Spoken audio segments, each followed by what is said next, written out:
Now, an entirely different matter. Over the weekend, the Secretary of State traveled to Beijing and engaged senior Chinese officials, including President Xi, in meetings intended to reduce our differences. Managing and reducing tensions with America's adversaries is a typical responsibility, of course, for the Secretary of State. But this isn't necessarily an end in itself. It's a means of advancing other key interests. Reports of the Secretary's meetings suggest Beijing blamed America for increasing tensions. Well, I certainly hope Secretary Blinken responded by holding up a mirror to the PRC. Madam President, it is China that has increasingly threatened the people of Taiwan with military force.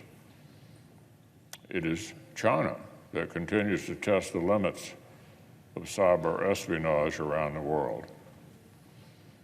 It is China that has stepped up threatening and unsafe interactions with U.S. vessels and aircraft operating legally in international waters. It is China that continues to do business with Iran, enriching the world's top state sponsor of terror.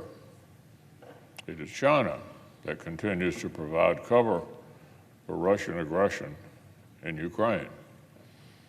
It is China that continues to wrongfully detain innocent foreign citizens, including Americans, while repressing its own citizens. And, as just reported today, it is China that wants to build a military training facility in Cuba 100 miles from U.S. soil. China's conduct threatens stability across the Indo-Pacific, and it calls into question Beijing's willingness to behave responsibly, especially as the PRC rejected U.S. efforts to reestablish military-to-military communications to de-escalate and prevent incidents. These are the plain facts. One side is ramping up its provocative behavior, and this week the Senate Armed Services Committee should reflect on Beijing's behavior as it considers the National Defense Authorization Act. NDAA is our primary opportunity to set Congress' national security priorities. It's a critical chance to determine how America should deter and defend against growing threats from the PRC. And it is the Congress' basic responsibility to establish appropriate funding levels for our armed forces.